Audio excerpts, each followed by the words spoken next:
Look at me when I address you, half-breed. Look at me when I address you, half-breed. Luna Valeria Drake's voice sliced through the nervous whispers like winter glass shattering on stone. Lyria Ashdown forced herself to lift her chin from the dirt-streaked floor, her trembling fingers still stained with dishwater, and met the Luna's cold amber eyes, eyes that had watched her scrub floors for 20 years without ever truly seeing her. Valeria stood on the raised obsidian platform beside the Wolf Emperor's throne, which loomed massive and empty in the center of the Judgment Hall. Emperor Cale Thorncrest was traveling from the Northern Territories, they'd announced at dawn. Part of Lyria felt relief she'd never even spoken to him, never dared. Part of her wished desperately that he were here now, to witness whatever nightmare Valeria was orchestrating. Because this was orchestrated, Lyria could feel it in her bones. Before we dive into Lyria's impossible trial, smash that subscribe button and hit the like if you love underdog revenge stories. Share this with your wolf shifter-obsessed friends and drop a wolf emoji in the comments if you think she'll survive. Trust me, you do not want to miss what happens next. Now, let's get into it. This is the story of I was ordered to shift in the Judgment Hall, a crystal alpha wolf emerged and the throne slid across to me. Lyria Ashdown, a powerless half-breed servant, has exactly until sunset to shift into the wolf she's never had or die. But what emerges will shatter every prophecy the pack has ever known.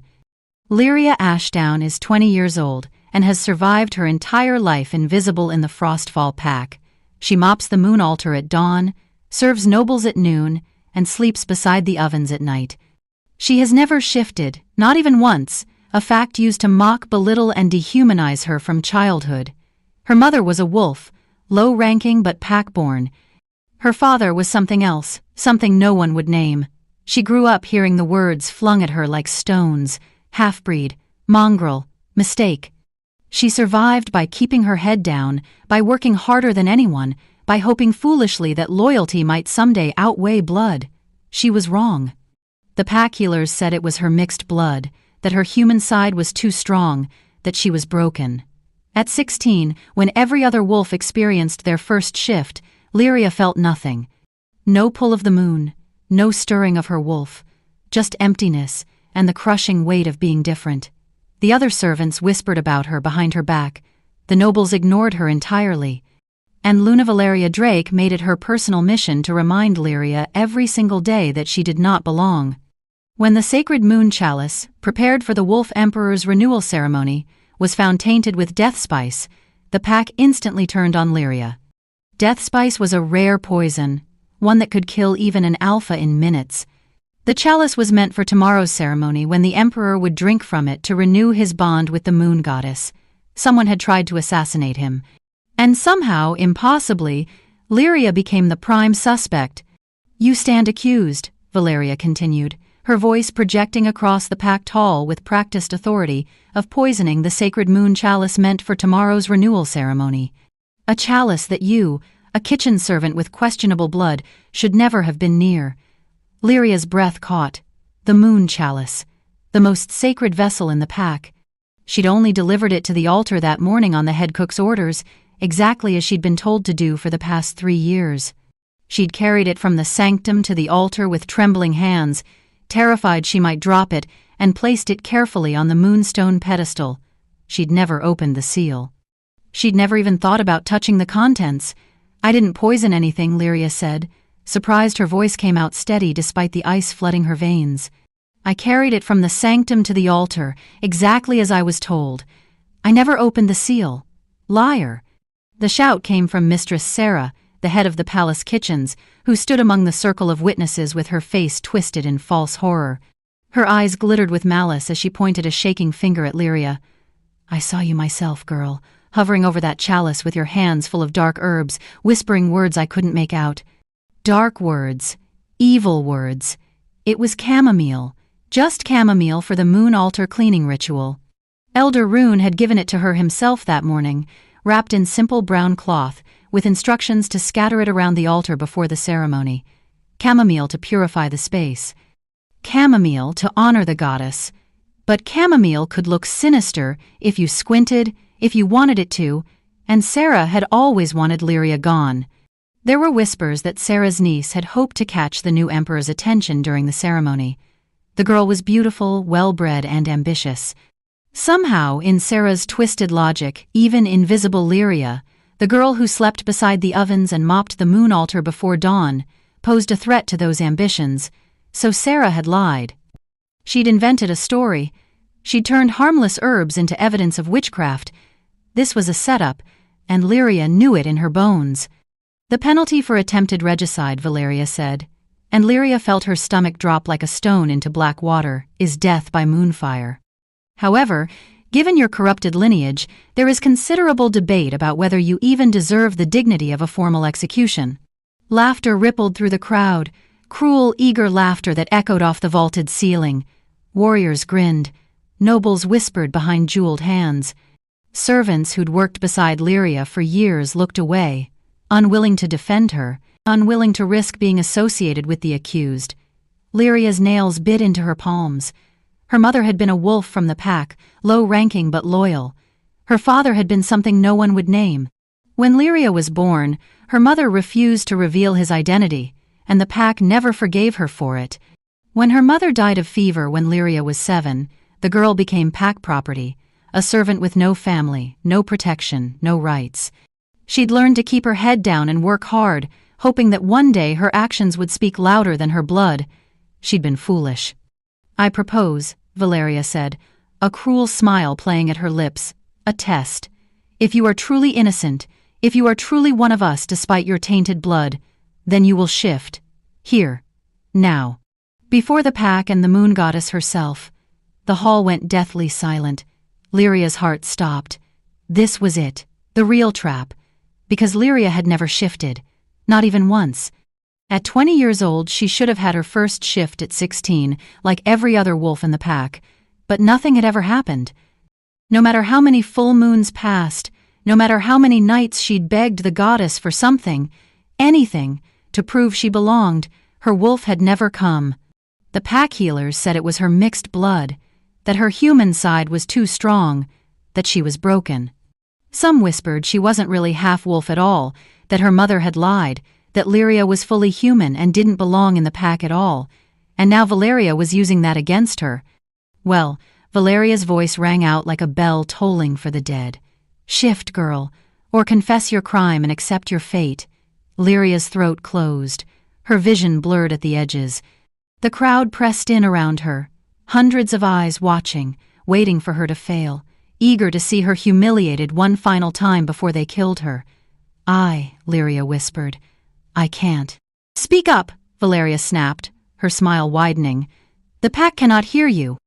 "I can't shift," Lyria said louder, hating the way her voice cracked, hating the tears burning behind her eyes, hating the jeers that erupted like a wave crashing over her.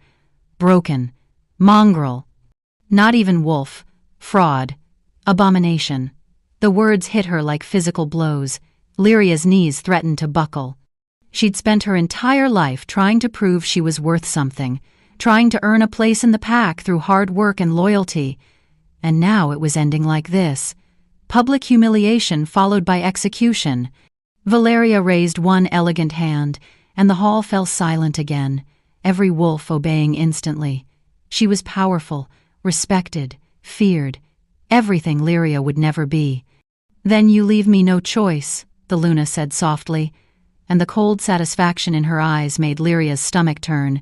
"The law is clear. If you cannot shift, you are not pack. If you are not pack, you cannot be tried as one of us." She paused, letting the words sink in like poison. "You will shift before the moon altar by sunset, or you will die." The crowd erupted. Guards moved toward Lyria. Hands grabbed her arms, rough and unforgiving. She tried to pull away, but they were too strong, and she was just a girl, just a broken half-breed girl with no wolf, no power, no hope. And through the chaos, through the jeering and the hatred, Lyria heard a single voice, thin, trembling, ancient. "Wait." Elder Rune stepped forward from the shadows, his gnarled hands raised. He was old, older than anyone in the pack, his face a map of wrinkles, his eyes milky with age, but his voice carried weight, the weight of centuries of tradition and law. "The girl's mother," he croaked, his voice shaking but determined. "She came to me before she died. She said the child's wolf was not meant for childhood." The hall quieted slightly, wolves leaning in to hear. "She said," Elder Rune continued, his milky eyes finding Lyria's across the crowded space, "that her daughter's wolf would emerge only when destiny demanded it." A murmur rippled through the crowd. Prophecy, destiny, late-blooming wolf. The words spread like wildfire, whispered from mouth to mouth. Valeria's expression darkened, her amber eyes flashing with anger. "Enough of your stories, old man. The girl is 20 years old. If she had a wolf, it would have emerged by now. She is broken, and broken things have no place in this pack."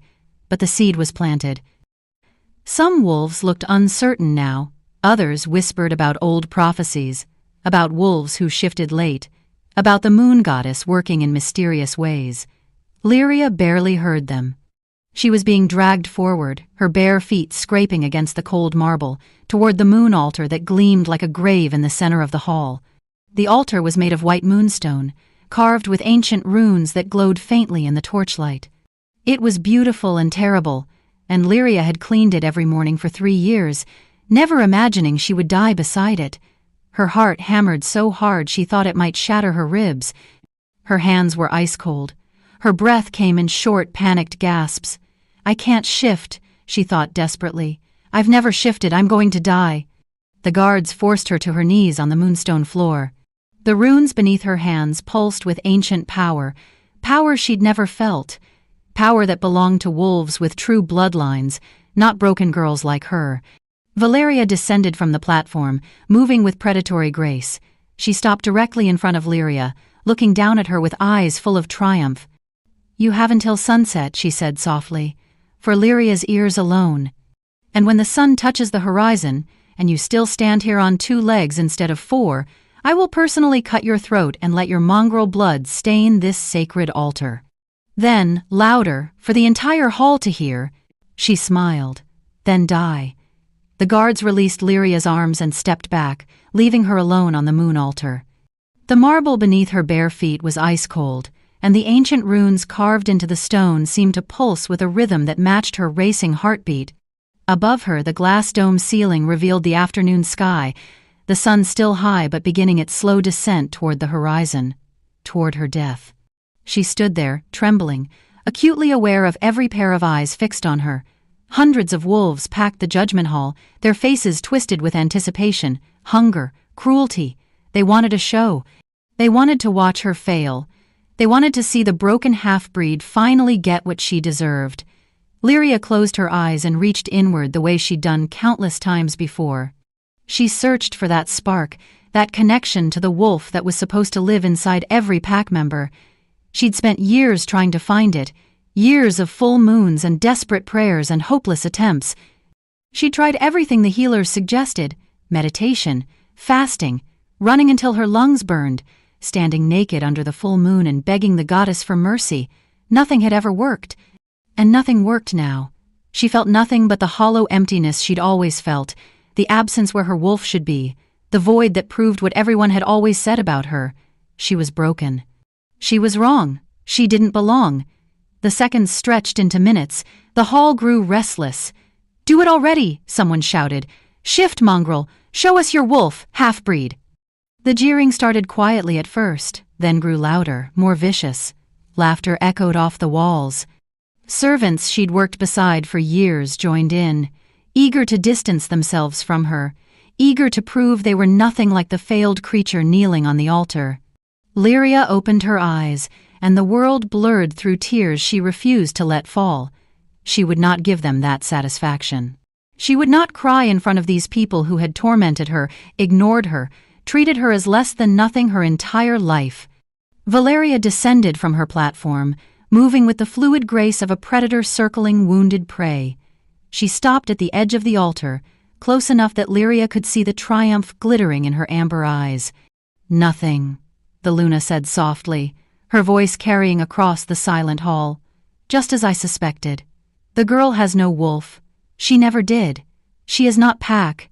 She is not one of us. She is an abomination wearing wolf skin, and the moon goddess herself demands her blood." Lyria's hands curled into fists against the cold marble. Rage flared hot in her chest, burning away the fear, the shame, the desperation. They were going to kill her for a crime she didn't commit. They were going to execute her because she was different, because she didn't fit their perfect mold, because she existed. And there was nothing she could do to stop it. Or was there? Elder Rune's words echoed in her mind. Her mother's message. Her wolf was not meant for childhood. It would emerge only when destiny demanded it. What if this was that moment? What if her mother had been right? Lyria closed her eyes again, but this time she didn't reach inward with hope or expectation. She reached inward with something else, with rage, with defiance, with a burning, desperate need to survive, to prove them all wrong, to show them she was more than they'd ever imagined. She didn't beg, she didn't plead, she demanded, and something inside her answered. The pain hit like lightning striking her spine.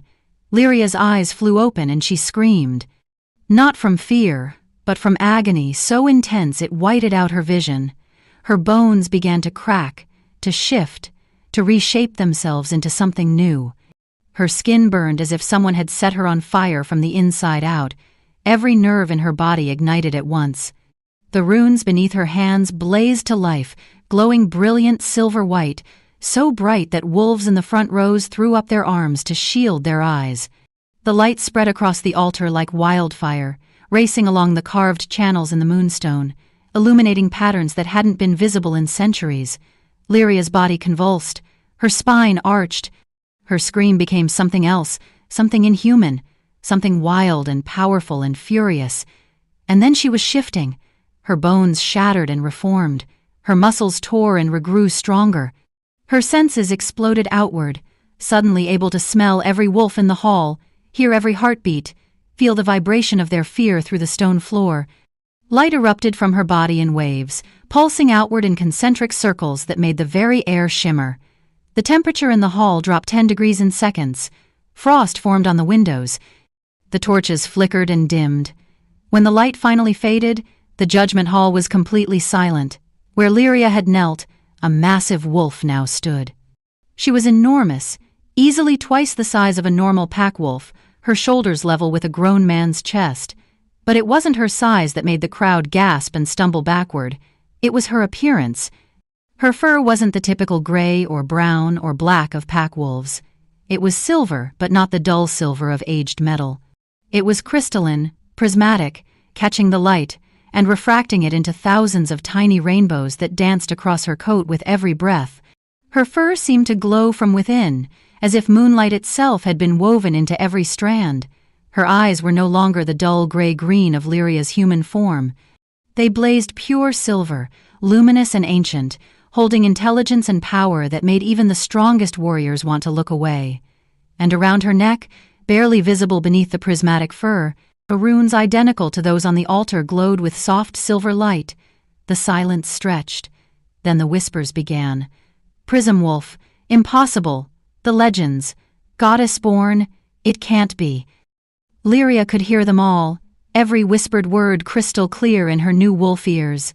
She could smell their fear, their shock, their awe.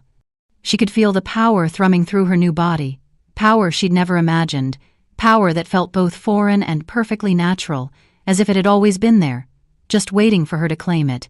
She turned her massive head toward Valeria, and the Luna took an involuntary step backward, her face pale. The Prism Wolf's enhanced senses picked up something else then, something that made her lip curl back from teeth as long as daggers. A scent. Faint, but distinct, clinging to the tainted chalice that still sat on a side table where the guards had placed it as evidence. Death spice had a particular smell, sharp and bitter, almost metallic. The Prism Wolf had never smelled it before in Lyria's human life, but somehow she knew it now, recognized it with an instinct that went beyond normal wolf senses. She moved toward the chalice, her massive paws silent on the marble despite her size. The crowd parted like water before her, wolves pressing against the walls to give her space, afraid to be in her path. The Prism Wolf sniffed the chalice, then raised her head and scent-tracked the air. The trail was clear to her now, visible almost as a shimmer in the air, leading away from the chalice, across the hall, toward Valeria's private chambers. But there was something closer. The Prism Wolf's head swiveled toward a small alcove near the Luna's platform. Her eyes locked onto a black cloak hanging on a hook, partially hidden behind a decorative screen. It was Valeria's personal cloak, the one she wore when she wanted to move through the palace unnoticed. The Prism Wolf crossed the hall in 3 massive strides. She seized the cloak in her jaws and dragged it into the center of the room, dropping it at the base of the moon altar. The scent of death spice rolled off the fabric in waves, so strong that even the human-nosed nobles could smell it now. Gasps echoed through the hall. Valeria's face went from pale to ashen. That's not, the Luna stammered. Someone must have planted it there. This is a trick. The Prism Wolf's eyes blazed brighter. And then something happened that hadn't occurred in 800 years, not since the last Prism Wolf walked the earth. She spoke. Not through the pack bond, which allowed wolves to communicate telepathically with their own pack members. This was different. This was a psychic broadcast, so powerful it hit every mind in the hall simultaneously, human and wolf alike, pack member or visitor, with the force of a physical blow. The voice that filled their heads was not Lyria's soft, uncertain human voice. It was ancient, commanding, absolute. The traitor is the Luna, wolves cried out, clutching their heads. Some fell to their knees. Even the strongest warriors staggered under the weight of that voice, the sheer power behind it. The Prism Wolf's eyes never left Valeria's face. She poisoned the chalice herself. She planned to kill the Emperor and seize power. She accused an innocent servant to hide her crime. The hall erupted in chaos. Warriors rushed forward. Nobles shouted accusations. Servants wailed. And through it all, Valeria stood frozen, her amber eyes wide with terror as she stared at the legendary creature that had just condemned her with a power no one could deny. Then, cutting through the chaos like a blade through silk, the massive doors at the far end of the judgment hall slammed open. Every head turned. The Wolf Emperor Cale Thorncrest stood in the doorway, backlit by the afternoon sun, his elite guard fanning out behind him in perfect formation. He was not supposed to be here until tomorrow. He was supposed to be traveling. But here he was, and the power radiating from him made every wolf in the hall feel suddenly small, suddenly insignificant. Cale Thorncrest was tall, broad-shouldered, with dark hair and eyes that gleamed gold when his alpha power surged to the surface. He wore simple traveling leathers, but the authority he carried needed no crown, no ceremonial robes. He was emperor, and every wolf knew it in their bones. His golden eyes swept the chaotic scene, taking in the cowering nobles, the trembling guards, the accused Luna. And then his gaze locked onto the Prism Wolf standing in the center of the hall, her crystalline fur still glowing with inner light, her silver eyes blazing. Cale went completely still. The air in the hall seemed to thicken, to crackle with energy.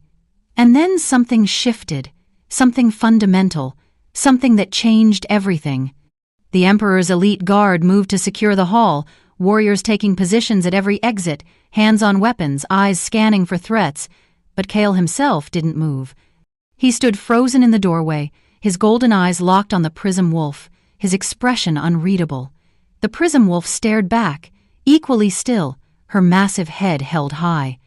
The silence stretched, taut as a bowstring. And then it happened. The mate bond snapped into place like a physical cord wrapping around both of them, visible to everyone in the hall as a shimmer of golden light that arced between the Emperor and the wolf. The bond was ancient magic, the moon goddess's gift, the sacred tie that bound true mates together for life. But this bond was different. This bond was legendary. Gasps rippled through the crowd. Wolves stumbled backward. Even Cale's elite guard looked shocked, their disciplined composure cracking. Because the bond hadn't connected Cale to Lyria Ashdown, the human girl. It had connected him to the Prism Wolf herself, a dual soul bond. A bond so rare that the last recorded instance was 800 years ago, in the Age of Legends, when wolves and their human selves were considered separate entities capable of choosing separate paths. Impossible, someone whispered. The rarest bond, not seen in centuries. Goddess blessed. Cale's aura flared brilliant gold, his alpha power surging to the surface in response to the bond. His eyes blazed like molten metal. Every wolf in the hall felt the weight of his dominance press down on them, an instinctive urge to kneel, to submit, to acknowledge his authority. One by one they dropped to their knees, warriors, nobles, servants. Even Valeria, though her face was twisted with rage and disbelief, sank down until her forehead touched the marble floor. The prism wolf alone remained standing, her silver eyes locked with Kale's gold, equal to equal, mate to mate. What is happening here? Kale's voice cut through the silence like a blade. His tone was calm, controlled, but edged with lethal authority. Why is my Luna accused? Why is there a prism wolf in my judgment hall? And why do I smell death spice? Elder Rune struggled to his feet, his ancient body trembling with effort. He bowed deeply, then raised his voice to address his emperor. Your Majesty, the sacred moon chalice was poisoned with death spice. Luna Valeria accused the servant girl Lyria Ashdown of the crime and ordered her to shift or die. The girl shifted into the prism wolf before us, and the wolf has exposed Luna Valeria as the true traitor. Kale's expression didn't change, but his aura pulsed once, a wave of power that made the walls tremble. Explain. The prism wolf's psychic voice filled the hall again, though gentler this time, directed primarily at Kale. I scent-tracked the poison. The Luna's cloak reeks of death spice. She handled the poison herself. She planned to kill you during tomorrow's ceremony and claimed she was protecting the pack from a tainted emperor. Kale's eyes narrowed. His gaze shifted to Valeria, who remained on her knees, her face pale but defiant. Is this true, Valeria? Lies, the Luna spat. The creature is manipulating you. Prism wolves are extinct. This is some trick, some dark magic meant to deceive you. Bring me the cloak, Kale ordered. A warrior rushed forward, picked up the black fabric with trembling hands, and carried it to the emperor. Kale took it, raised it to his nose, and inhaled. His expression darkened. Death spice. Fresh. Recently handled. He dropped the cloak as if it burned him and turned back to Valeria. You will answer for this. Guards, take her to the palace dungeons. Confine her accomplices as well. I want every servant who touched the chalice questioned under truth spell. I want to know exactly how far this conspiracy reaches. Warriors surged forward to seize Valeria. She fought, snarling and cursing, but they were too strong. They dragged her toward the side exit, her protests echoing through the hall. You cannot do this. I am Luna. I have rights. The pack will revolt. You are a traitor, Kale said coldly. And traitors have no rights. As Valeria was dragged away, still screaming threats and accusations, Elder Rune stepped forward again. Your Majesty, there is one more matter. According to sacred law, harming a prism wolf is sacrilege, a crime against the moon goddess herself. Luna Valeria attempted to execute this wolf before she could shift. By law, she has compounded her treason with blasphemy. Kale nodded once, his jaw tight. The charges will be added to her list of crimes. She will face a formal trial before the full council. Then his attention returned to the prism wolf, and something in his expression softened, just slightly. What is your name? He asked, speaking directly to the wolf, not to the human girl he didn't yet know existed inside her. The prism wolf hesitated. For the first time since shifting, Lyria's human consciousness surfaced fully, intertwining with the wolf's ancient awareness. They were separate but connected, two souls in one body, both present, both aware. When the wolf spoke again, her voice carried traces of Lyria's uncertainty beneath the ancient power. I am Lyria Ashdown, or I was. I don't know what I am now. You are my mate, Kale said simply, and no one touches my mate. As he spoke, something else happened. Something that made even the kneeling nobles gasp. At the far end of the hall, beside Kale's massive obsidian throne, the Empress's throne began to move. It was carved from a single piece of crystal that legend said had fallen from the moon itself, translucent and shimmering with inner light. It had been empty for decades, waiting for Kale to choose his Empress. And now it was sliding across the marble floor of its own accord, guided by ancient magic, by the will of the moon goddess herself. It glided silently across the hall and came to rest beside the moon altar, directly opposite Kale's throne, perfectly aligned. The hall erupted in whispers. The throne chooses, goddess blessed. She is Empress. Kale crossed the hall in long strides, his guard moving to flank him. He stopped a few feet from the prism wolf, close enough that the mate bond between them thrummed visibly in the air. "The pack recognizes you as my mate," he said, his voice carrying to every corner of the hall. "The throne recognizes you. The moon goddess herself has chosen. You are under my protection. No one will harm you. No one will question your right to stand beside me." Then, raising his voice to address the assembled wolves, he commanded, "Kneel before your empress." The hall responded instantly. Those already kneeling bowed lower, pressing their foreheads to the floor. Those still standing dropped like stones. The prism wolf stood frozen, overwhelmed by the sudden shift in her reality. Minutes ago she'd been a servant girl awaiting execution. Now she was staring at an emperor who claimed her as his mate, at nobles prostrating themselves before her, at a crystal throne that had moved to acknowledge her. It was too much.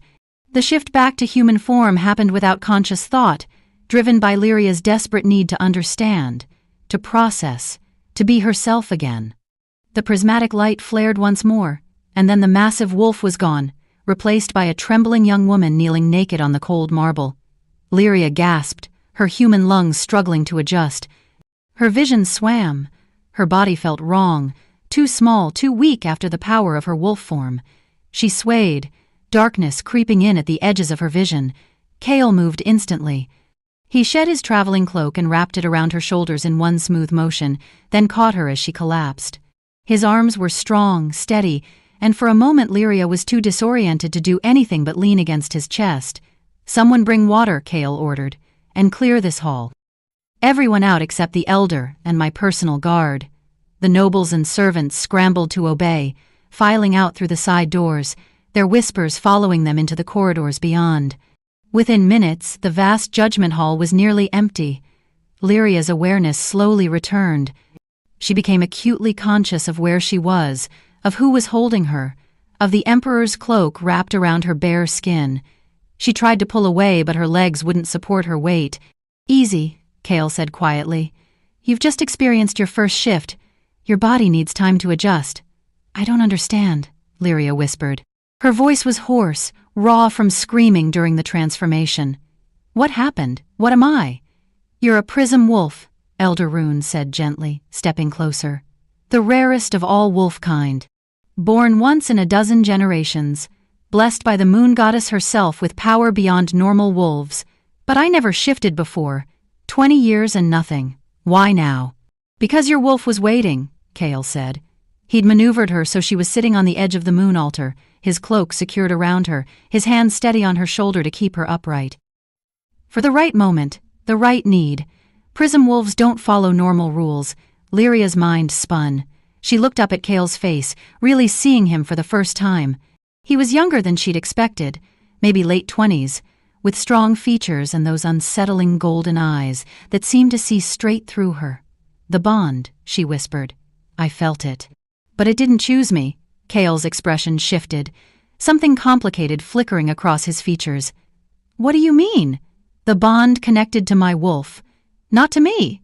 Not to Lyria Ashdown. To the wolf inside me. It was true, and they both knew it." The mate bond thrummed between them even now, but Lyria could feel it clearly.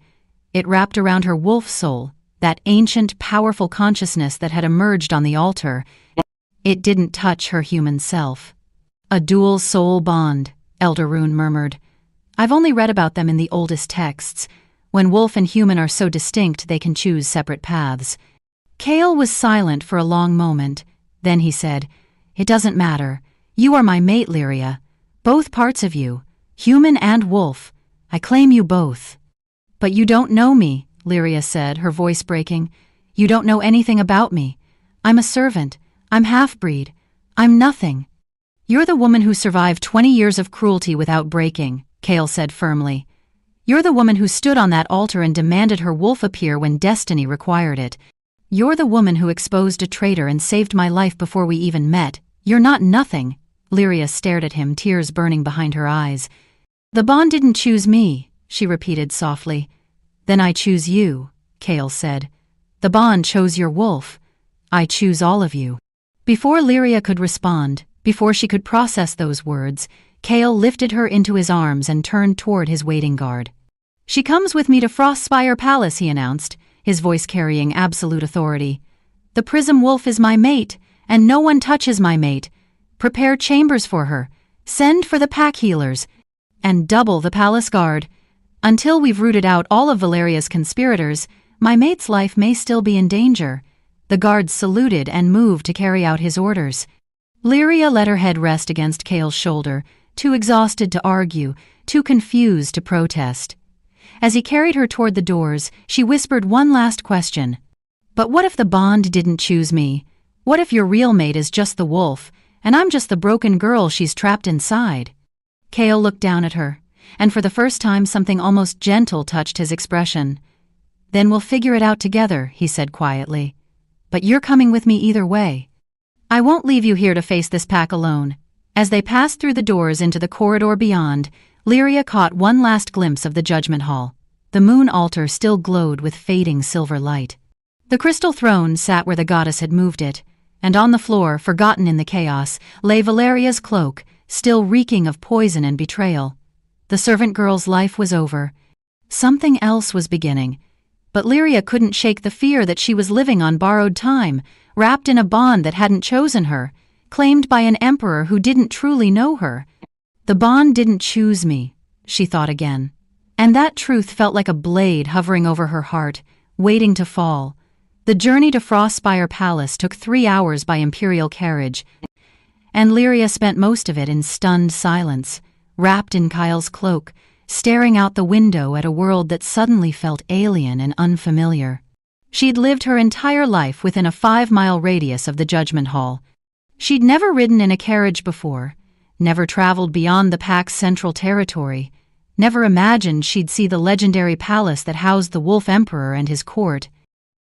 Now she was heading there as his mate, or at least her wolf was his mate. The distinction felt crucial, though Kale seemed determined to ignore it. He sat across from her in the carriage, his elite guard riding alongside on massive war horses. He'd given her privacy to dress in clothes his attendants had hurriedly provided, simple traveling garments that were still finer than anything she'd ever worn. Now he watched her with those unsettling golden eyes, his expression unreadable. "You should rest," he said quietly. "You've been through an ordeal." "I can't sleep," Lyria replied, her voice barely above a whisper. "Every time I close my eyes, I see her. Valeria, the way she smiled when she ordered me to die." "She won't hurt you again," Kale said, and there was steel in his voice. "She'll face trial before the full council. The penalty for attempted regicide is death. The penalty for attempted deicide, for trying to harm a goddess-blessed wolf, is worse." Lyria shivered despite the warmth of the cloak. What's worse than death? Banishment from the moon goddess's grace. Her wolf will be stripped from her before she's executed. She'll die human, alone, cut off from the goddess's light. It's the worst fate imaginable for a wolf. Lyria thought she should feel satisfaction at that, but all she felt was exhaustion and confusion. Her world had turned inside out in a matter of hours. She didn't know how to process it. The palace appeared on the horizon just as the sun began to set, and Lyria's breath caught despite everything. Frostspire Palace was enormous, a sprawling complex of obsidian towers that reached toward the darkening sky like clawed fingers. The black stone gleamed in the fading light, and every window blazed with silver-white illumination, as if the building itself was lit from within by moonlight rather than torches. Crystalline spires crowned each tower, catching the last rays of sun and refracting them into rainbow prisms that danced across the palace walls. It was beautiful and terrifying in equal measure. The carriage passed through 3 separate gates, each one guarded by armed warriors who saluted their emperor with precision. Lyria caught glimpses of courtiers and nobles who stopped to stare as the carriage rolled past, their faces showing shock, curiosity, and in some cases, poorly concealed disdain. They already know, Lyria realized. News of the Prism Wolf, of the mate bond, of the servant girl who'd become empress in a single afternoon. The gossip would have spread through the palace like wildfire. The carriage finally stopped in a private courtyard surrounded by high walls. Kale exited first, then extended his hand to help Lyria down. She hesitated, then took it, his grip warm and steady as she stepped onto polished obsidian stones. "This way," he said, and led her not to a grand entrance, but to a smaller door that opened into a quiet corridor lit by crystalline sconces. They climbed a winding staircase, Kale's guard following at a discreet distance. Lyria's legs ached from the climb, her body still recovering from the violent first shift, but she forced herself to keep pace. Finally, Kale stopped before a set of ornate double doors carved with images of wolves running beneath a full moon. "These are your chambers," he said. "You'll be safe here. The door is warded. No one can enter without your permission except me and Elder Rune." He pushed open the doors, and Lyria stepped into a space so luxurious it made her head spin. The chamber was enormous, larger than the entire kitchen where she'd worked for years.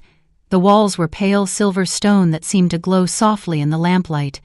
Crystalline windows stretched from floor to ceiling, offering a view of the moonlit mountains beyond the palace. A massive bed draped in silver silk occupied one corner, looking soft enough to sink into and never emerge. Plush carpets covered the floor. A fireplace carved from white marble held a cheerfully crackling fire. And everywhere, there were comforts she'd never experienced. A bathing chamber visible through an archway, with a tub large enough to swim in. Wardrobes that stood open to reveal gowns in every color. A writing desk with paper and ink. Shelves lined with books. It was too much. "I can't," Lyria whispered, backing toward the door. "This isn't for me. I'm a servant. I sleep beside ovens. I don't belong here." Kale caught her gently by the shoulders, his touch firm but not forceful. "You're not a servant anymore," he said quietly. "You're my mate. You're the future empress. This is exactly where you belong." "But I don't know how to be an empress," Lyria said, and hated the way her voice cracked. "I don't know how to navigate court politics or host diplomatic dinners or any of it. I know how to scrub floors and carry trays and stay invisible. That's all I know." "Then you'll learn," Kale said. "You survived 20 years in a pack that wanted you to fail. You stood on that altar and called your wolf when everyone said you were broken. You exposed a traitor and saved my life. You're stronger than you think." Lyria wanted to believe him, but doubt gnawed at her. "The bond didn't choose me," she thought again, but didn't say it aloud. Kale seemed to sense her turmoil. He released her shoulders and stepped back. "Rest tonight," he said. "Tomorrow we'll begin preparations for your coronation. Elder Rune will visit you in the morning to explain what to expect. Servants will bring you food and anything else you need. If you require anything at all, pull that cord by the bed and guards will come immediately." He moved toward the door, then paused, looking back at her. "I know this is overwhelming," he said softly. "I know you didn't ask for any of this. But you're under my protection now, Lyria. I won't let anyone hurt you the way Valeria did." Then he was gone, the door closing quietly behind him, leaving Lyria alone in a chamber fit for royalty. She stood frozen for a long moment, then slowly sank onto the edge of the enormous bed. The mattress was impossibly soft. The silk sheets were cool against her skin. It felt wrong, decadent, like she was playing dress-up in someone else's life. She didn't sleep that night despite her exhaustion. The next 3 days passed in a blur of preparation and tension. Servants came and went, bringing meals she barely touched, outfitting her in gowns she didn't know how to wear properly, teaching her basic court etiquette in rushed lessons that made her head spin. They were polite, professional, but Lyria could see the questions in their eyes, the barely concealed doubt. A half-breed servant becoming empress. It was unprecedented. Scandalous. Wrong by every traditional measure. The nobles were worse. Lyria caught glimpses of them when she was escorted through the palace corridors for fittings or meetings. They whispered behind jeweled fans, their voices carrying just loud enough for her to hear. How can the emperor mate with that? She has no training, no bloodline, no grace. A prism wolf mated to the emperor, and we get a kitchen servant as empress. The goddess has a cruel sense of humor. Did you see the way she walks? Like a servant trying to pretend she belongs. Lyria kept her head high and her expression neutral, the way she'd learned to do when the pack mocked her. But each comment was a small blade cutting into her already fragile confidence. The General Council debated her existence in sessions she wasn't permitted to attend.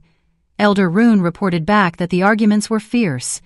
Some council members wanted to reject the mate bond entirely, claiming a dual-soul bond was too dangerous, too unpredictable.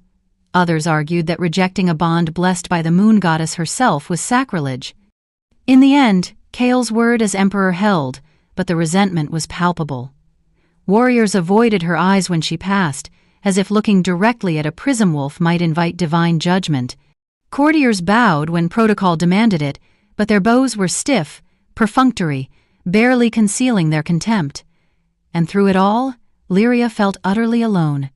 Kale visited her, but the visits were strange, disjointed.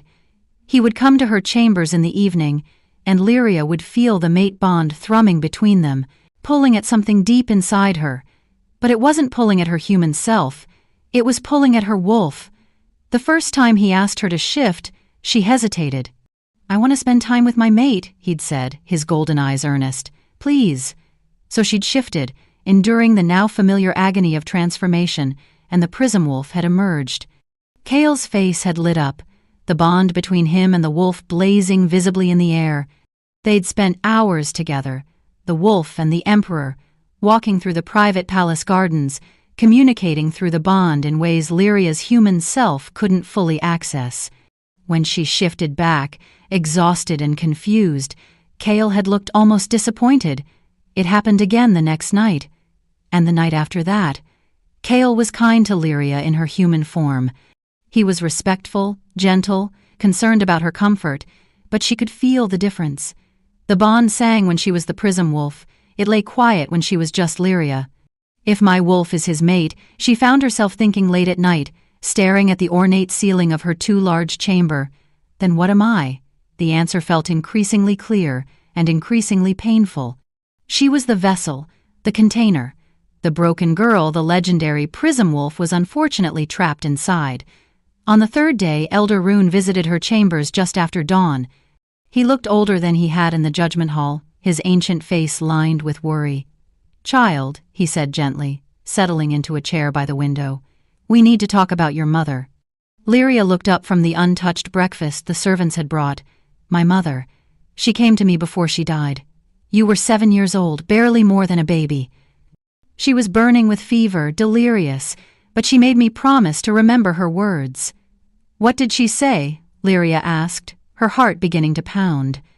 Elder Rune's milky eyes fixed on her face. "She said your wolf was locked away, deliberately. She said you were born with 2 souls, 2 fates, and that you needed to be allowed to choose which path to walk. She said if your wolf emerged too early, before you were strong enough to choose, it would consume you entirely. You would lose yourself." Lyria felt cold despite the fire crackling in the hearth.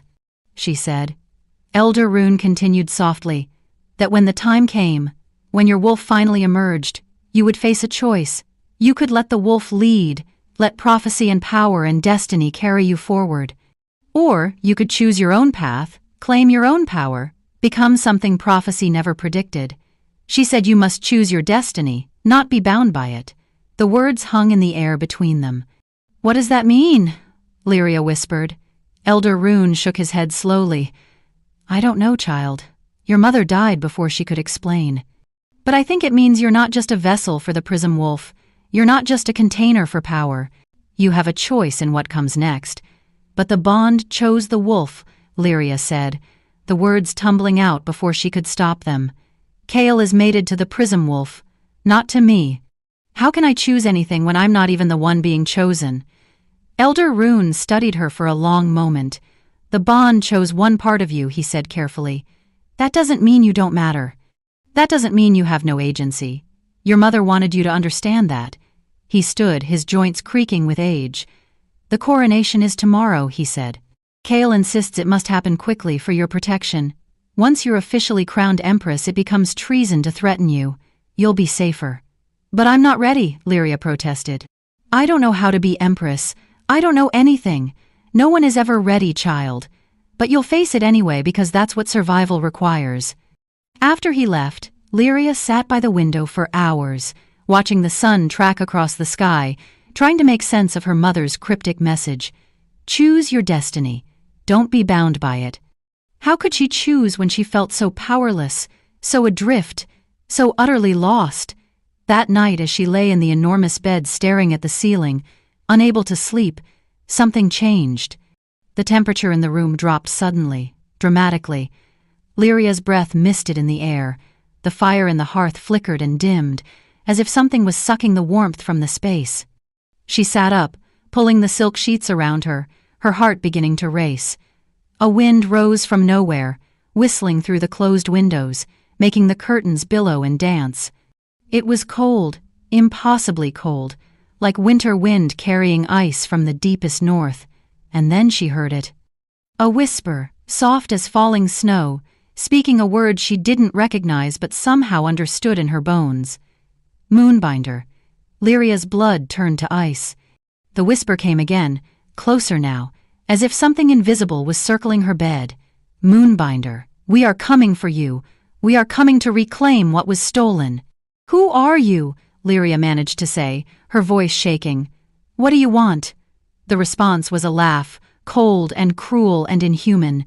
Tomorrow, the voice whispered, when you stand before the goddess's altar, when you claim power that was never meant to be yours, we will come, and we will take back the soul that should never have lived. Then the wind died. The temperature returned to normal. The fire blazed bright again. Lyria sat frozen in her bed, trembling, her mind racing. She wanted to call for guards, wanted to run to Kale, wanted to hide. But she did none of those things, because part of her, the part that had survived 20 years of cruelty and mockery and isolation, knew the truth. Whatever was coming tomorrow, guards couldn't stop it. And running wouldn't save her. The Cathedral of the Moon Goddess was the most sacred place in the entire Wolf Empire, a soaring structure of white marble and crystal that seemed to glow with its own inner light, even in daylight. Lyria had never been inside before. Servants weren't permitted to enter except to clean in the hours before dawn, and even then they were required to work in silence, heads bowed, eyes averted from the holy altar. Now she stood in a preparation chamber adjacent to the main cathedral, dressed in a ceremonial gown that made her previous finery look like rags. The dress was silver-gray silk that flowed like liquid moonlight, fitted perfectly to her body before cascading to the floor in a train that stretched 6 feet behind her. The bodice was embroidered with silver thread forming intricate patterns of wolves and moons and stars. Crystals were sewn into the fabric at strategic points, catching the light and refracting it into tiny rainbows. A crown waited on a velvet cushion nearby.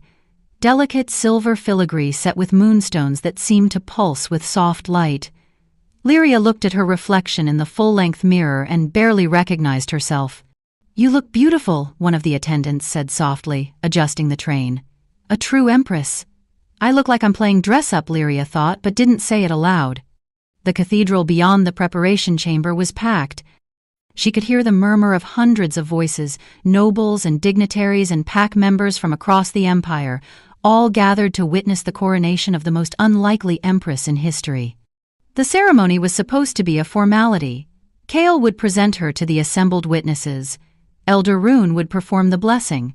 She would kneel before the goddess's altar and accept the crown. The Prism Wolf would appear and seal the bond publicly. Then it would be done, and she would be empress, protected by law and tradition and the emperor's authority. Simple, quick, safe. But the whisper from last night echoed in Lyria's mind. "Tomorrow, we will come. We will take back the soul that should never have lived." She'd told no one, not the servants, not Elder Rune, not Kale. She didn't know how to explain what she'd heard without sounding insane. And part of her wondered if she'd imagined it, if the stress and isolation and confusion had finally broken something inside her mind. But she didn't think so. Something was coming. "It's time," one of the attendants said, opening the door to the main cathedral. Lyria took a deep breath and stepped through. The cathedral was even more magnificent than she'd imagined.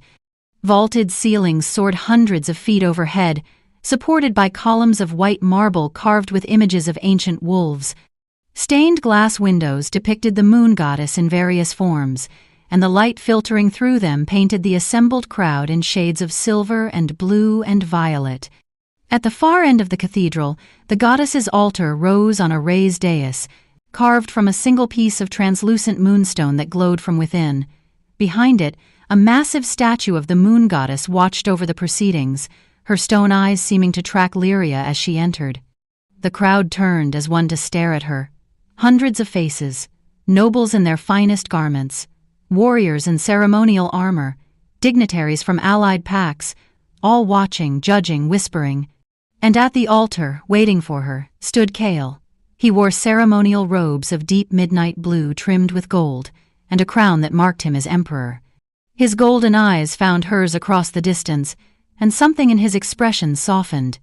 The mate bond hummed between them, but as always it was muted in her human form, a quiet pull rather than the blazing connection he felt with her wolf.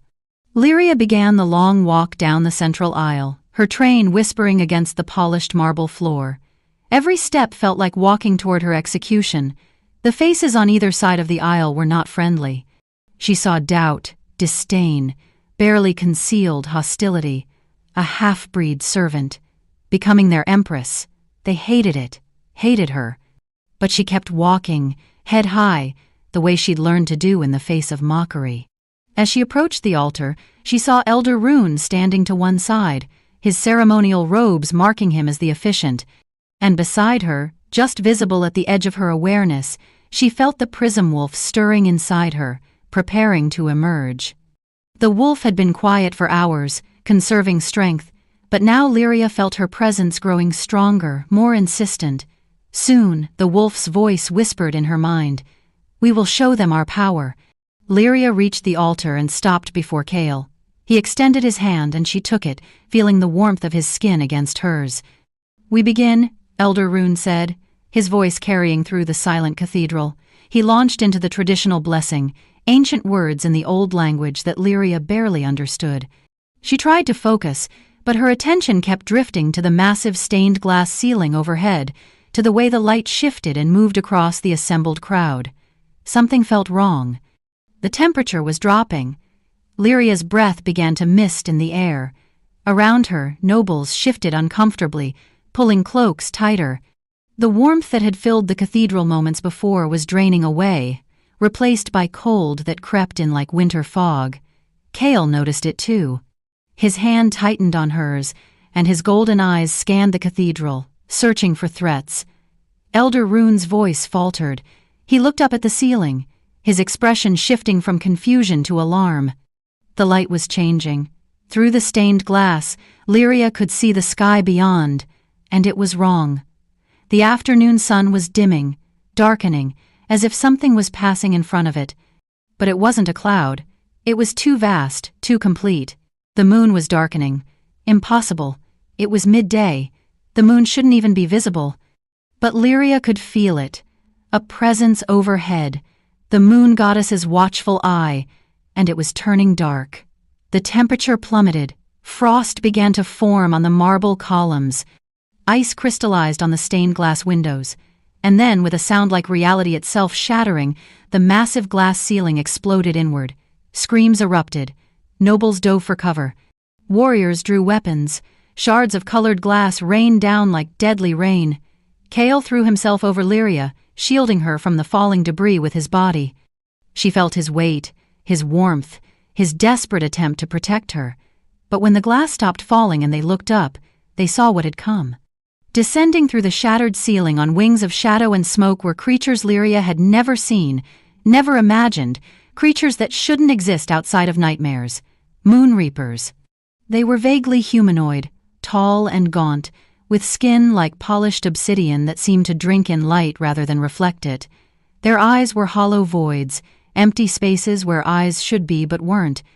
And from their backs spread massive wings, not feathered or leathery but made of shadow itself, darkness given form and shape.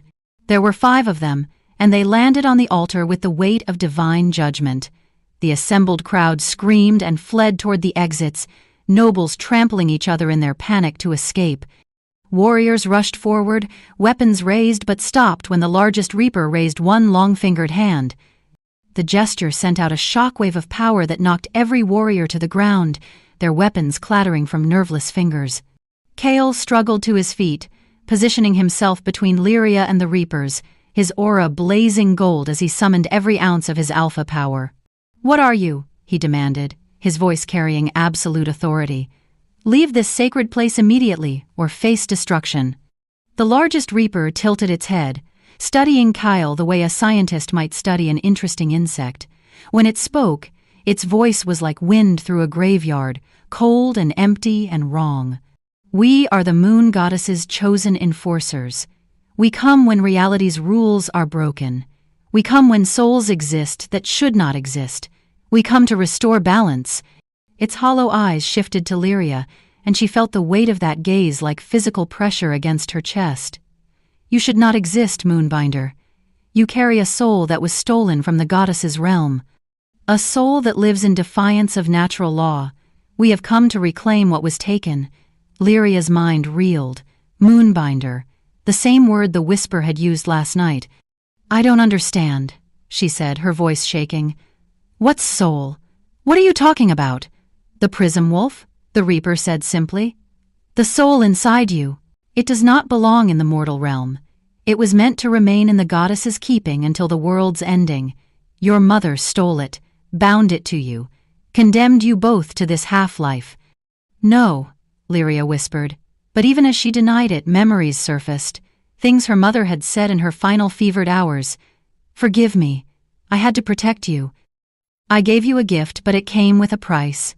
We don't come for you, the reaper continued, its voice almost gentle. We come for the wolf. We will separate soul from vessel.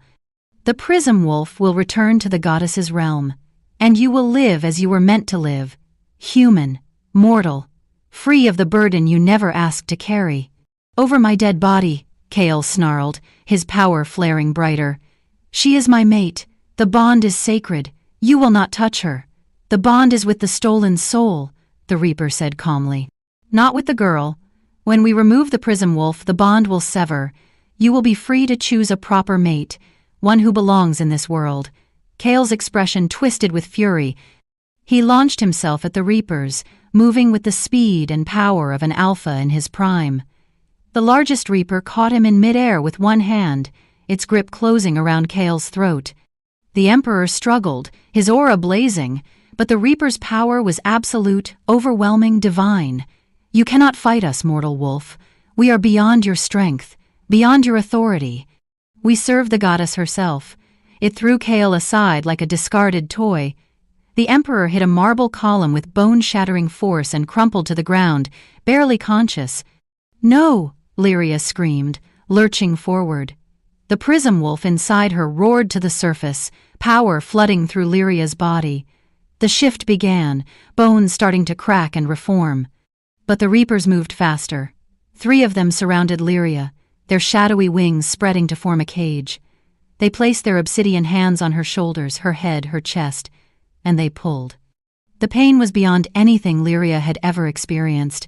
It felt like they were ripping her soul apart from the inside, tearing away pieces of herself, separating what should never be separated.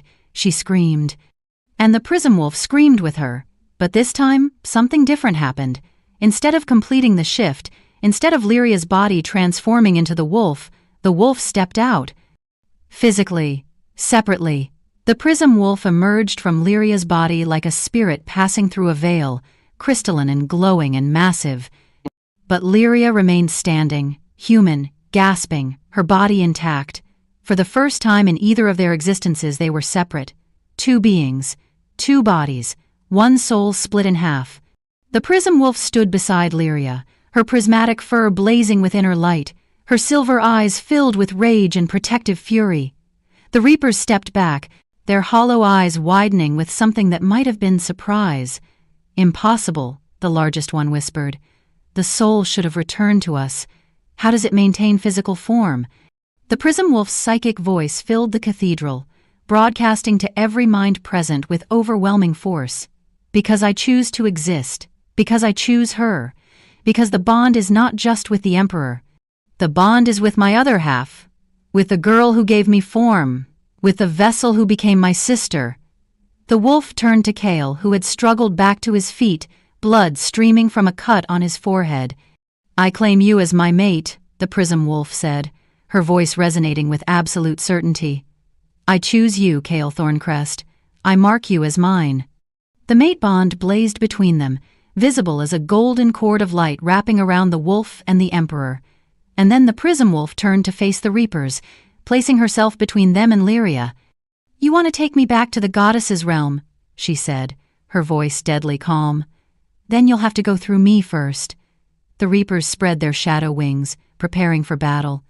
And Lyria stood alone, human and powerless, watching the legendary wolf that had lived inside her prepare to fight for both their lives. She was separate from her wolf for the first time.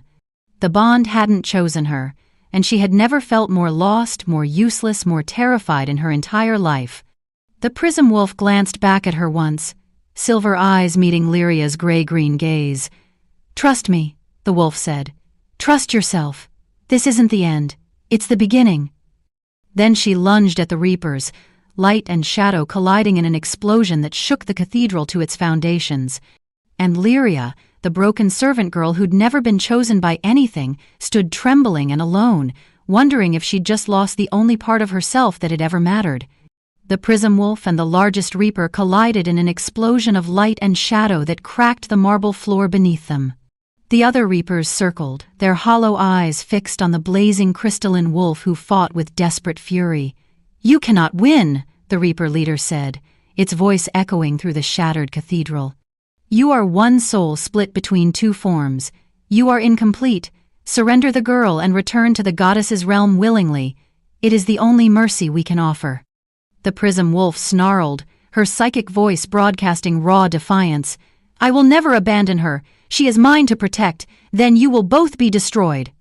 The Reapers attacked as one, their shadow wings spreading to engulf the Prism Wolf in darkness. She fought back with tooth and claw and blazing light, but there were too many of them, and their power was absolute, divine, overwhelming.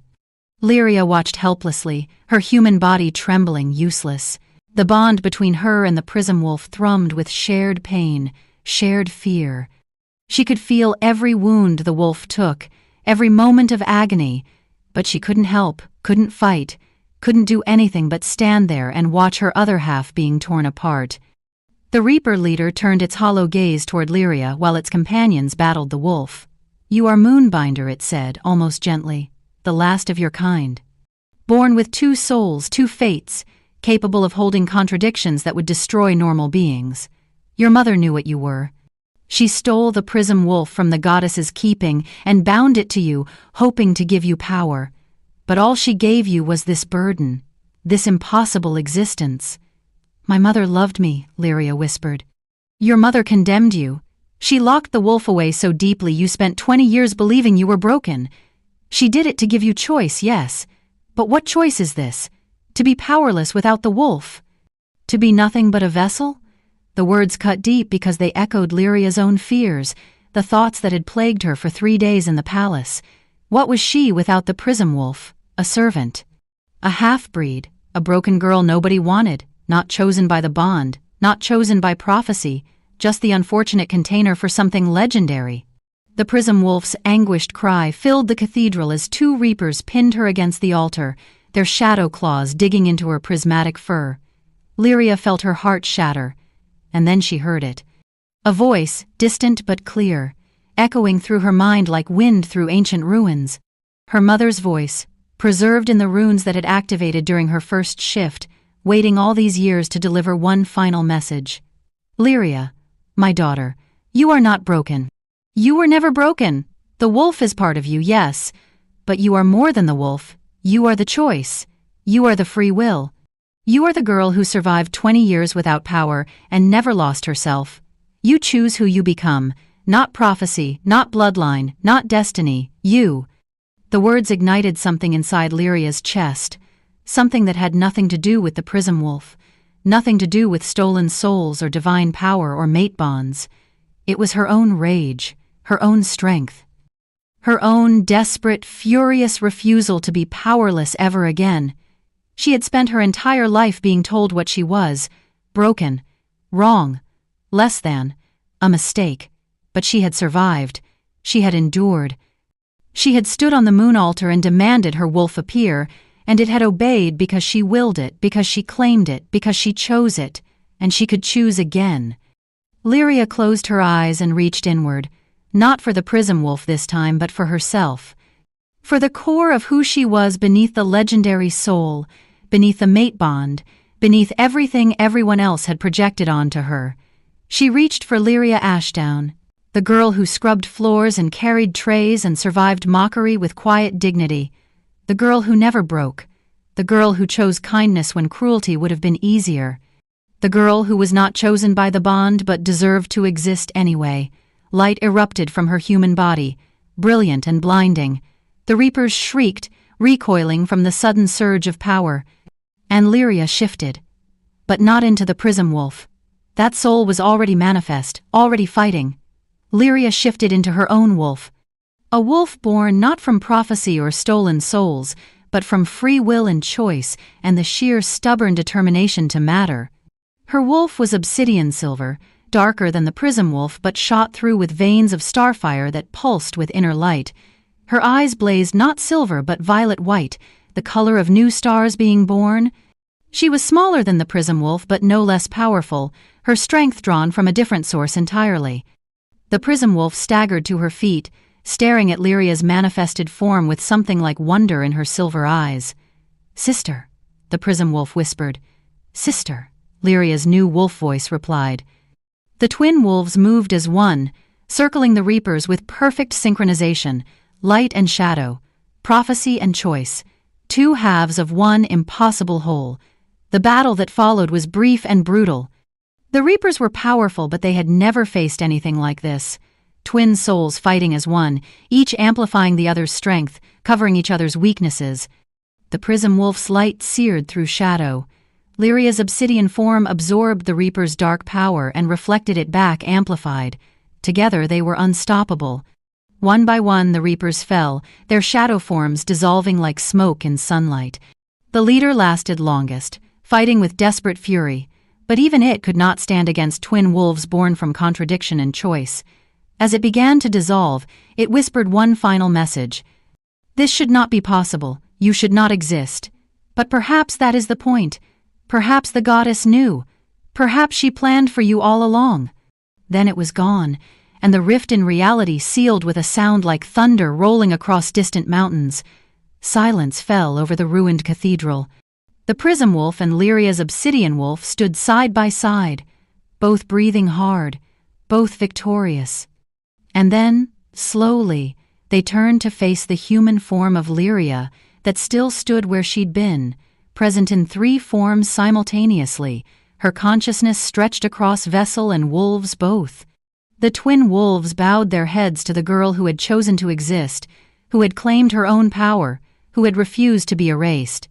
Kale struggled to his feet, blood still streaming from the wound on his forehead, his golden eyes wide with awe and disbelief.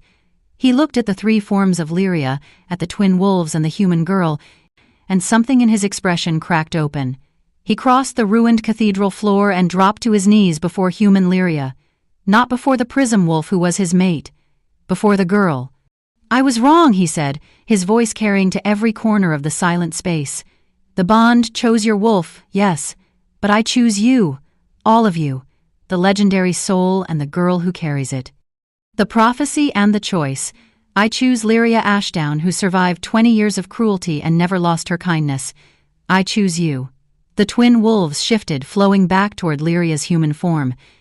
The Prism Wolf stepped into her from one side, the Obsidian Wolf from the other, and suddenly Lyria stood alone again, human, whole, but forever changed by the knowledge that she could manifest both when needed. The assembled nobles who had cowered during the battle began to emerge from their hiding places.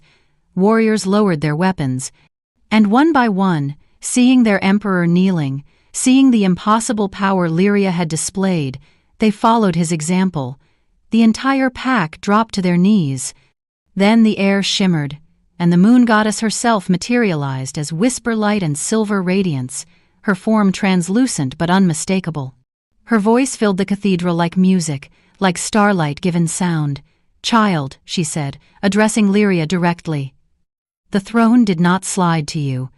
That was tradition, ceremony. The old ways trying to fit you into a mold you were never meant to fill. You will not inherit power. You will build your own. The goddess's light intensified. You are the first dual empress, the only wolf to rule beside her own manifested souls and her chosen mate. the only one to hold prophecy and free will in perfect balance. Rise, Lyria Ashdown. Rise and claim what you have earned. Elder Rune approached with the crown, the delicate silver filigree set with moonstones that now seemed to glow with approval. Lyria stepped onto the dais, flanked by the shimmer of her twin wolves who remained visible as translucent guardians at her sides. Kale rose and stood beside her. Not above her, not ahead of her, but as an equal. The crown settled onto her head, and Lyria felt its weight. Not as a burden, but as acknowledgement. She looked down at the assembled pack, at the nobles who had mocked her, at the servants who had ignored her, at the warriors who had feared her, and she felt no anger, no bitterness, only clarity. The girl who had scrubbed floors and slept beside ovens was gone, transformed not by magic or prophecy but by choice, by the decision to exist fully, to claim power on her own terms, to refuse erasure.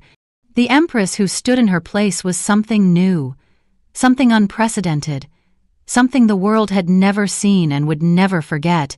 When Lyria spoke, her voice carried the authority of someone who had earned every syllable. I was not chosen by bloodline, she said. I was not chosen by prophecy. The bond chose my wolf, but I chose myself. I chose to exist. I chose to fight. I chose to build power from nothing but will and survival and the stubborn refusal to break. She paused, letting her words settle. This is who I am. The first dual empress. The moonbinder who claimed her destiny instead of submitting to it. The girl who became a legend by choosing to matter. Her twin wolves manifested fully beside her, one crystalline and ancient, one obsidian and new, both bowing to acknowledge her as their anchor. Kale took her hand, the mate bond blazing between them, expanded now to include all of her, not just the prism wolf but the whole complicated, impossible truth of who she was. And Lyria smiled, fierce and triumphant and free. The servant girl died in the judgment hall, she said. The Empress rose from her ashes. This time I was not chosen by prophecy or bloodline. I chose myself, and the world will tremble for it.